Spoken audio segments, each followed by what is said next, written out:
See, here in this video we are going to see some important theorems on connectedness, and the topic included here is based on the principles of topology written by Fred H. Krohn, and the focus the area focused here is chapter 5, connectedness of topological spaces. Here we define separated sets. We want to define separated sets. Two non-empty sets A and B are called separated sets. See, if closure of A, you know that closure of A contains all the points of A and all of its limit points. So a closure of A is the union of A and its derived it's the set of all limit points. So A and B are said to be, are called separated sets if closure of A, we consider closure of A and its intersection with the other set B. If closure of A intersection B equal to empty, if closure of A intersection B is empty, and similarly if A intersection closure of B is also empty, if A intersection closure of B is also empty, then we say that the sets A and B are two separated sets. And these separated sets actually has very close connection with the disconnection of a topological space. See, when there exists when we consider a disconnected topological space, we know that there exists a disconnection for the topological space using two open sets A and B. See, the concept of separated sets actually has very close connection with this disconnection that exists for a topological space.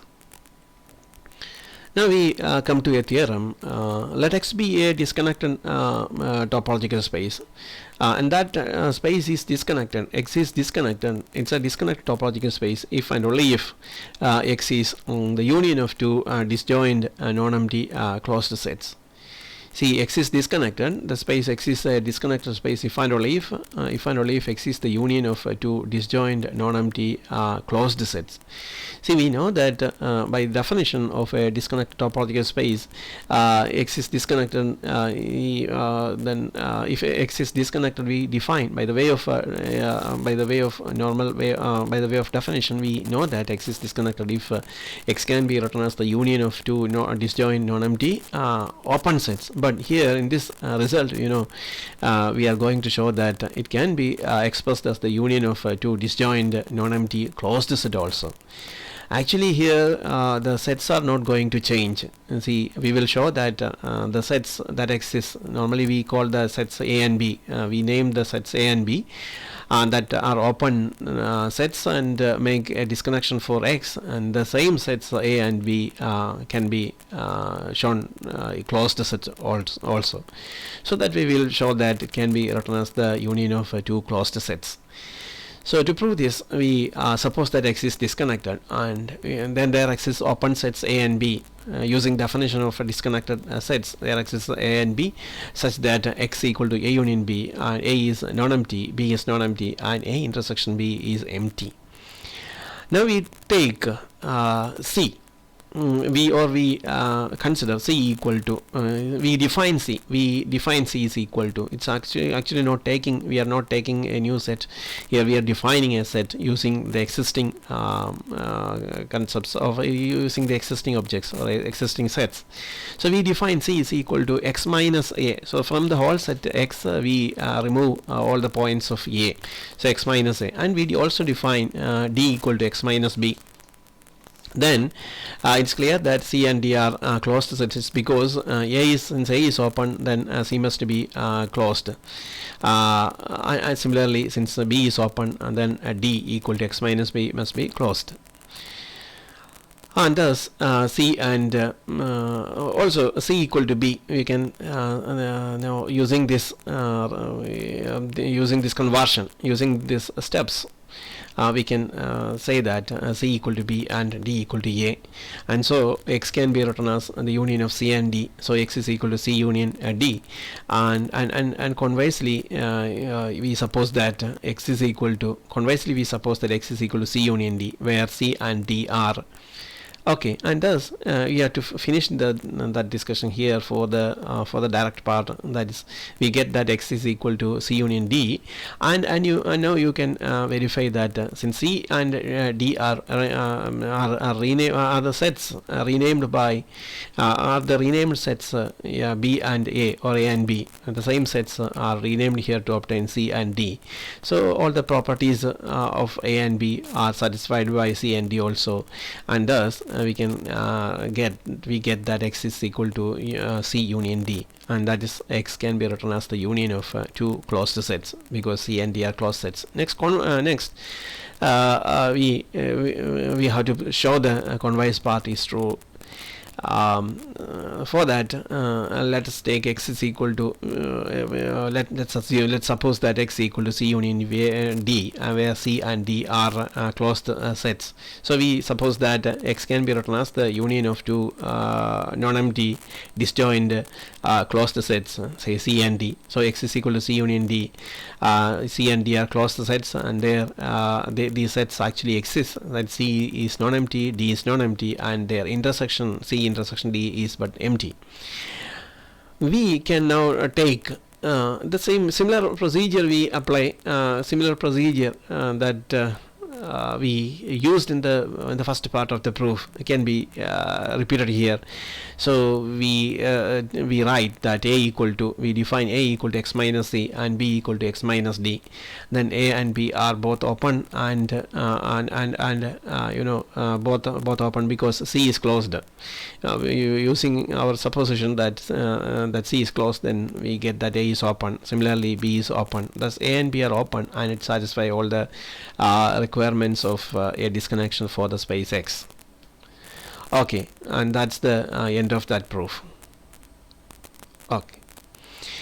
Next, we have a corollary. This corollary states that X is connected if and only if X is not the union of two disjoint non-empty open sets. See, we have to show that X is connected if and only if X is not the union of two disjoint non-empty closed sets.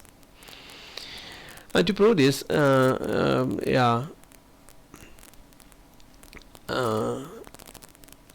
see, we proceed to prove that X is connected implies X is not the union of two disjoint non-empty closed sets. See, first part we start with the supposition that X is connected. If X is connected, we want to show that X is not the union of then X is not the union of two disjoint non-empty closed sets. But we actually use the method of contradiction. We can, to prove this, this is the right thing, this is the direct thing that we want to show, but here we use the proof by the method of contradiction. So we just assume that X is the union of so X is just we initially we think we accept that X is connected, we accept that X is connected, or we suppose that X is connected, and we think that or we assume that X can be written as the union of two disjoint non-empty closed sets, say C and D, and then X is equal to C union D, and C is non-empty, D is non-empty, and C intersection D is empty. Now we define A equal to X minus C and B equal to X minus D, and they are then open. A and B are open due to the previously discussed, previously given fact on C and D. It's because C and D are closed, using the previous method.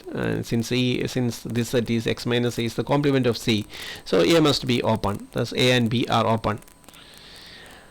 Thus we get A and B are two open sets, and that make a disconnection for the space X. So this contradicts the supposition that X is connected.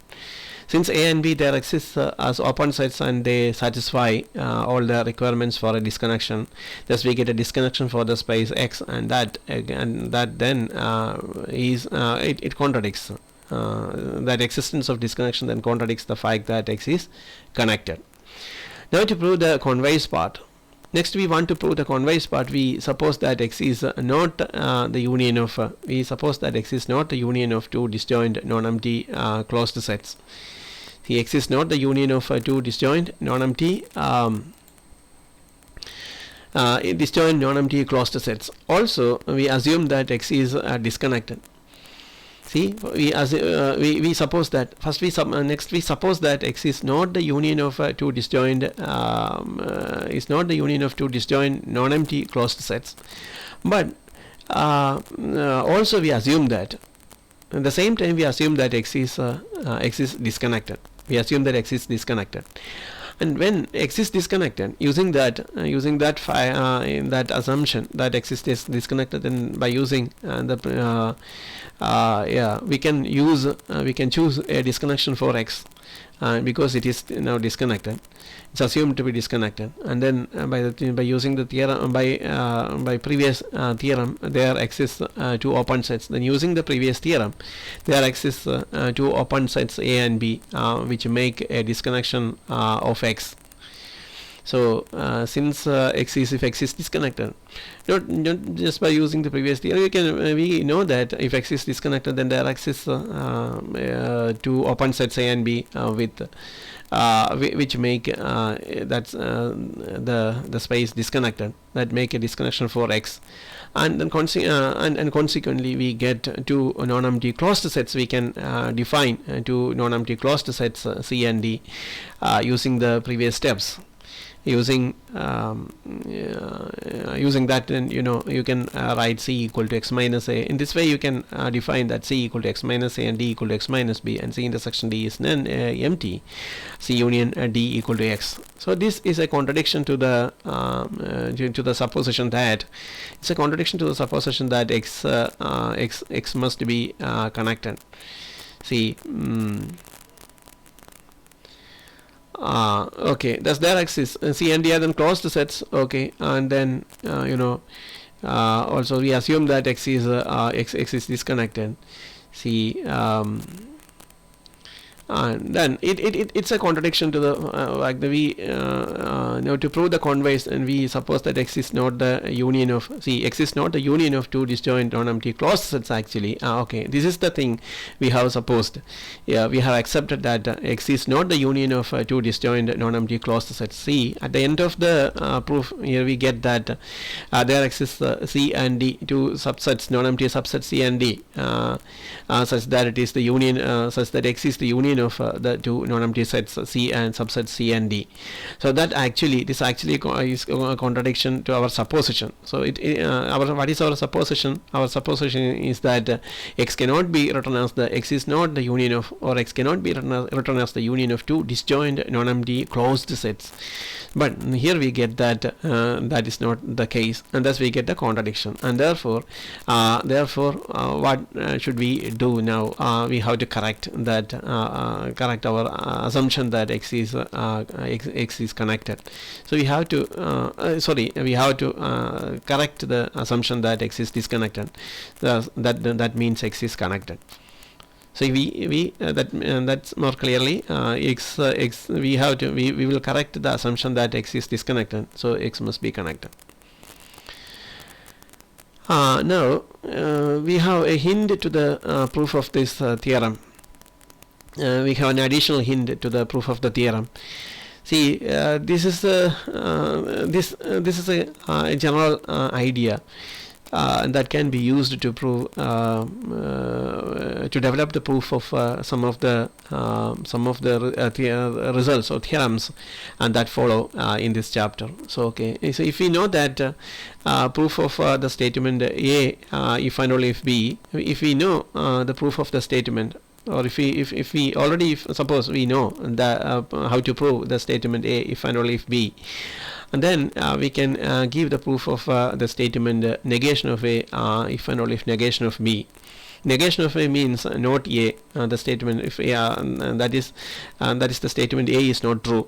So negation of A means the statement A is not true, and negation of B means the statement B is not true. So if you know the proof of the statement A if and only if B, then we can easily write the proof of negation of A if and only if negation of B. See, or we can read it as not A if and only if not B. Not A if and only if not B. That's not A is just opposite to the statement A. The proof of A if and only if B contains two sections. First contains the proof of first part is the proof of A implies B, or A then B, and second part is the proof of B then A. So if the statement A is true, then we can show that B is true. The second part says that if the statement B, assuming the statement, or suppose using the supposition that the statement B is true, then we can prove the statement A is true. Okay, these are 1 and 2. The statements 1 and 2 that we use in the proof of A if and only if B. Now to prove that negation of to prove that negation of A if and only if negation of B, we need to prove that negation of A implies negation of B, or if negation of A is true, then negation of B is true, and that is statement statement 3. And negation of B, then if negation of B, then negation of A is true, and that is statement 4. But to prove 3, how can we prove 3 using previous using either 1 or 2, the statements 1 or 2? Now to prove 3, that is negation of A implies negation of B.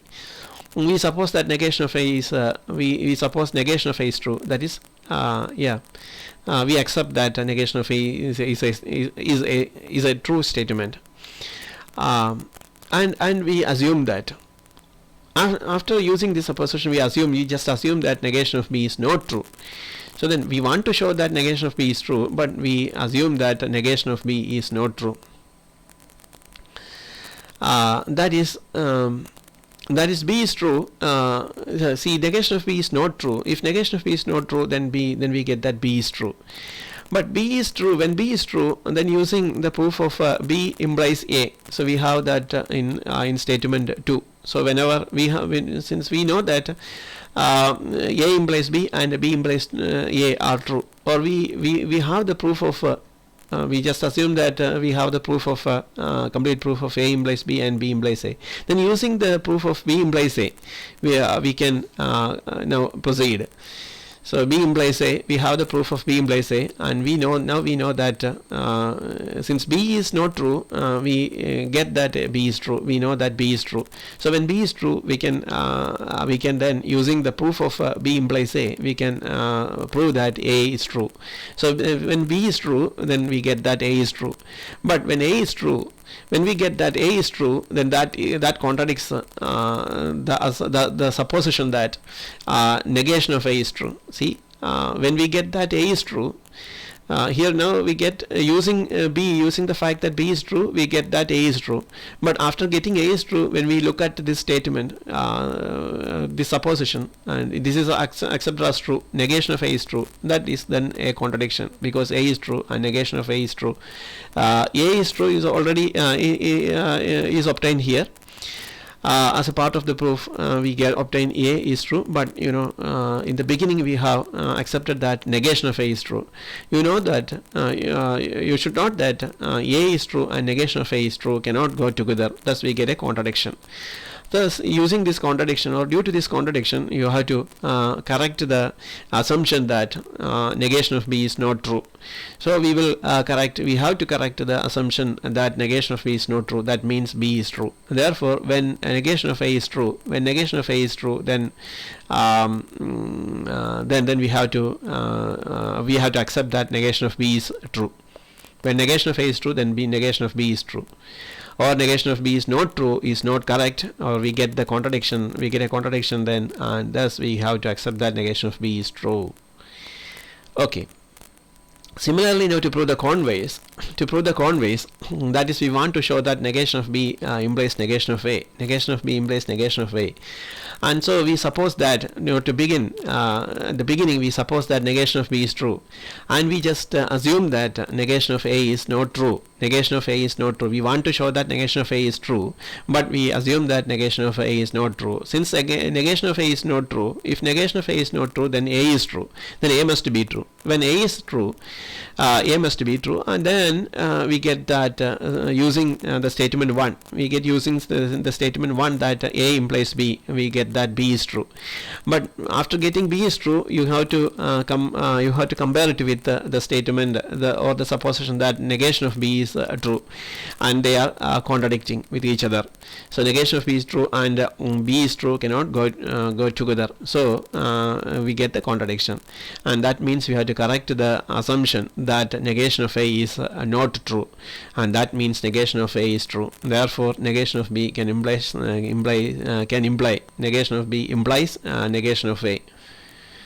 Okay, negation of B implies negation of A, and that's the end of that that general procedure to prove the statement of the truthness of the statement negation of A if and only if negation of B, using the fact that you're using the proof of the statement that A is A if and only if B, A if and only if B. If you know the proof of A if and only if B, using the same steps of the proof, you can show that negation of A if and only if negation of B. Okay, okay, that's it. Thank you.